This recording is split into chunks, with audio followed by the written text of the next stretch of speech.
For brands, what we find is it's really about performance, scale, and brand protection, right?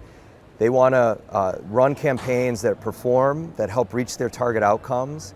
They need to continue to scale, scale their reach, and continue to drive, grow their own business and drive outcomes, but then do it in a way that helps protect brand equity. And that's really where we see brands leaning in, and that's really where we see our position at IAS, working with these marketers. I don't think you can do it alone though, so how has IAS been partnering with other platforms on brand safety and suitability? Yeah, so the lean in there has been incredible. So at IAS, we have very close collaborations with all of the many of the large social platforms. We have brand safety and suitability solutions across major DSPs for pre-bid filtering. We're working with major players also to bring brand safety and suitability into CTV as well. The industry really is leaning in, and there's a lot of great collaboration. Can AI actually help mitigate some of the risks associated with inappropriate content placements? So AI is in many of our products. It's a huge investment for IAS.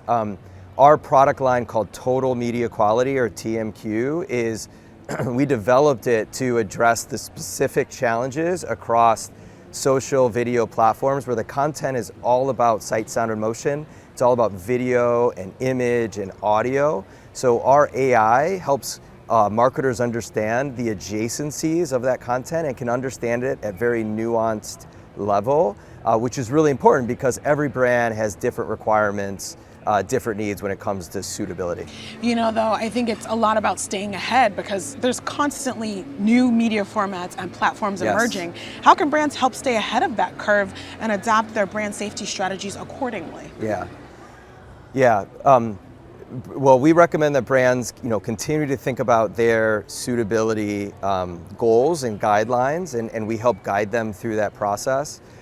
When our work with the platforms is part of our evolution of applying these tools into different forms of content, and that's really a big part of our responsibility, a big part of our product roadmap. So, is there a balance that brands can strike, though, between protecting their brand image and reaching their target audiences effectively? That's a big part of the opportunity, right? So we talked earlier about performance, scale, and brand protection. Really balancing scale, but doing it in a way that helps reach your goals, especially your brand, goals as well. That's part of that balance. And that's where you really need this, nuanced, sophisticated technology, because you have to be able to understand context at a pretty nuanced level so that you can meet brands' needs as they define what their strategies look like. So we're seeing brand safety appear more consistently in the press and broadcast media. Why is that? Yeah, I think it's, there's a lot of things, right? You have elections globally this year, maybe more so than many recent years past. You have the rise of Gen AI, but also human-generated content as well. And then you have, AI recommended feeds. All of this is kind of hitting at the same time. And at the same, also though, you also have consumers shifting and spending more and more time spent with these large platforms and with video content. So that's the opportunity.